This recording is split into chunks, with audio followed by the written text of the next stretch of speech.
Hey guys, so we finally got the full spoilers on chapter 1055 of One Piece.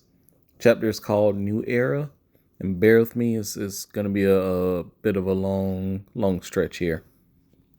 But the color spread this week is going to be based on One Piece Film Red. Can't wait for that to come out. But it's a poster that's drawn by Oda that has Luffy, Shanks, and Uta in it.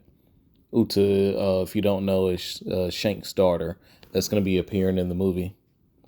But the chapter starts in the Flower Capital. Nami, Tama, and Zeus are still enjoying the party and the food. Outside the city, Momonosuke is beaten by Green Bull. Yamato wants to go help him, but Momonosuke insists that she must stay away of the fight. Raizo uses a technique Nimpo Maki Maki no Jutsu to shoot a fire attack at Green Bull, but Green Bull acts as if he's affected by Raizo's attack, but he's joking.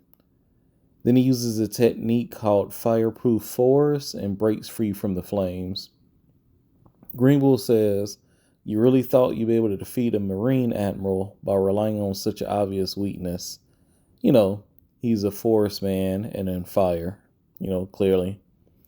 So Green Bull stabs Raizo's body with one of his branches and starts sucking out Raizo's nutrients, And this kind of explains the reason why he hasn't eaten. He's like on a 3-4 year fast. He's basically just sucking nutrients out of different things to get by. So that's the reason why he hasn't eaten anything in forever. Kawamatsu tries to help him, but no matter how much branches and roots he cuts, they don't stop growing. So finally, Green Bull catches Denjiro, Kawamatsu, and Nekomamushi. It cuts to the secret room of Kozuki Sukiyaki. We see a secret passageway, that leads to long stairs that have been opened to the ground. Sukiyaki and Robin are walking down the stairs with Law. Robin asks Law if he has managed to follow her by her scents. Law says he's not a hyena, joking, but Law couldn't find Robin with her Nakama at the party, so he searched for her. Sukiyaki said he never told Kaido or Orochi about this passageway, but since one of the important members of the Beast Pirates is a Hyojin, it didn't take long for them to find the poneglyph. Not sure what Hyojin means, but I'm guessing ninja or something. Robin asks why a Kyojin would be able to find it. Sukiyaki tells it was better for them to see for themselves. Sukiyaki starts to tell the story of Wano, but Robin interrupts him when she sees light coming from the hole in the passageway.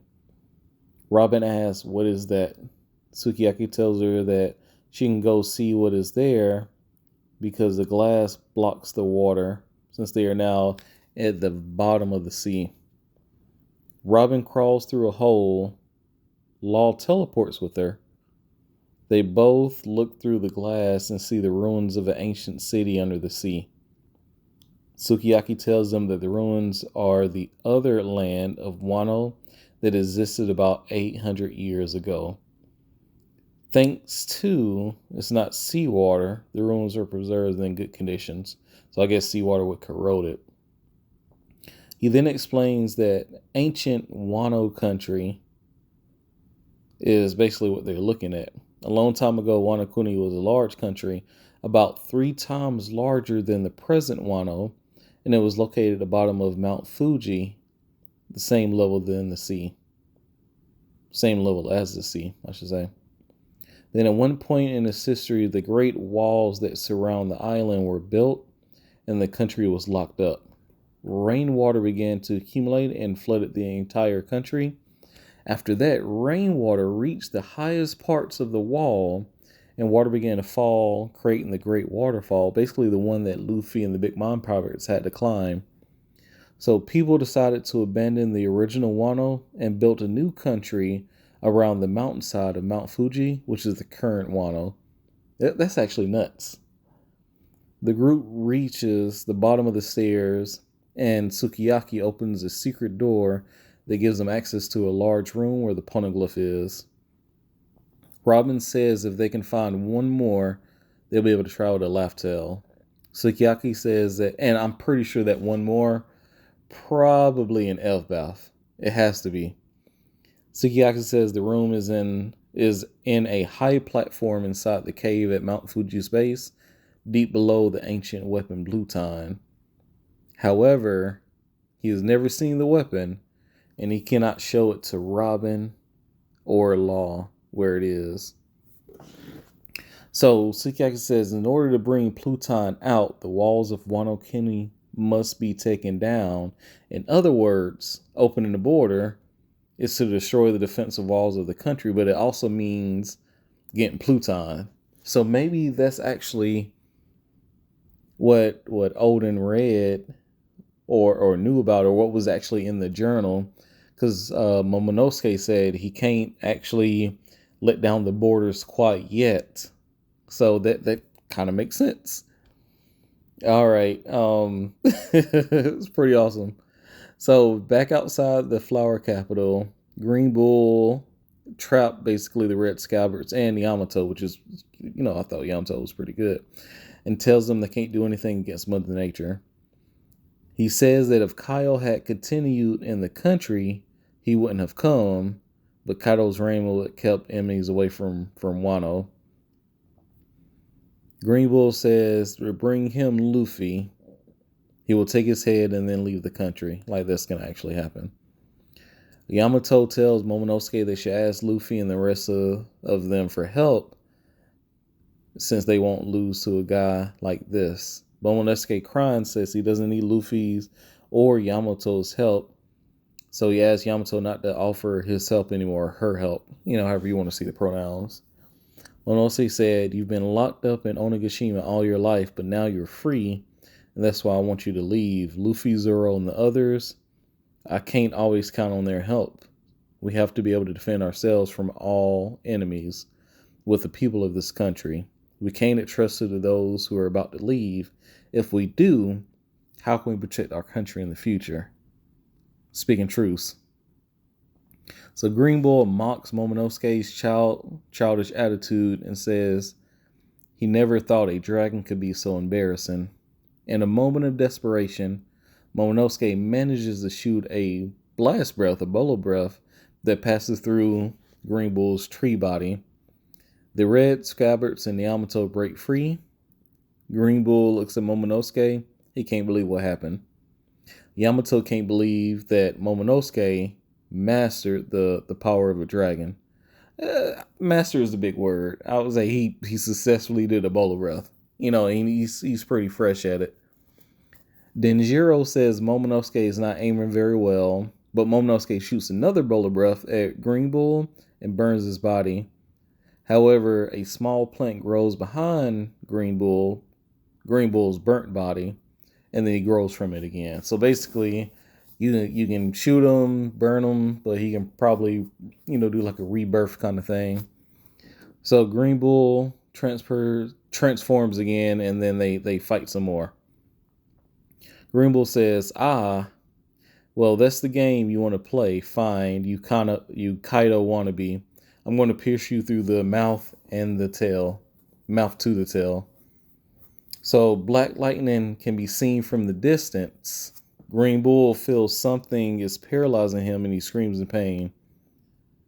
It's nuts. Green Bull says, wow, wait, that's Conqueror's Hockey. Who the hell are you? What? Red hair pirates? And they're this close? Fucking Shanks. Shanks' ship still in the sea near Wano. Some of their members ask Shanks to stop or all the rookies are going to faint.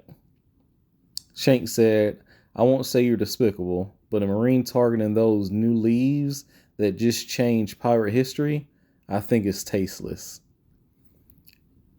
As Shanks says this, Shanks is dope. We can see some of his memories together with Luffy.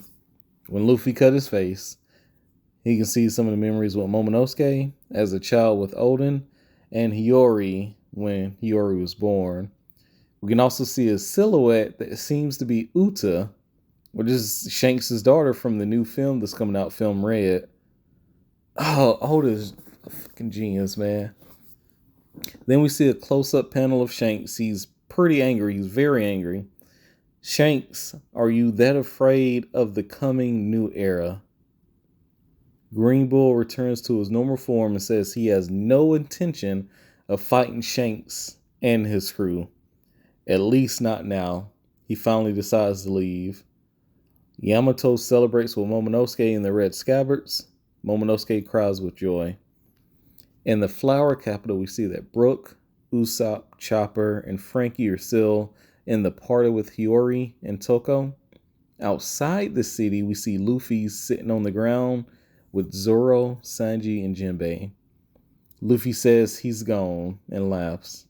Sanji, looks like they didn't earn our help. So I guess they were listening to, the fight, making sure they didn't need any help. Or else they would have stepped in. Zoro says, Momo, I'm impressed. Jinbei said, but that haki has been impressive. Talking about Shanks. Luffy says, I know what was that. So I guess maybe Jinbei didn't know it was Shanks, but they felt the haki. At the end of the chapter, Luffy smiles while we see Red Hair Pirate ship, Shanks' ship, moving away from Wano Kuni seas. They're leaving. Luffy says, somehow a familiar face popped up in his mind. Chapter ends. So, no break next week, which is amazing. Oda deserves a break, but when we don't get a break, we're happy because we just got off of a month break. Shanks is dope.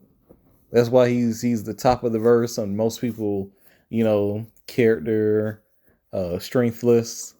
But hope y'all enjoy. Subscribe, like, all the good things. Y'all have a good one.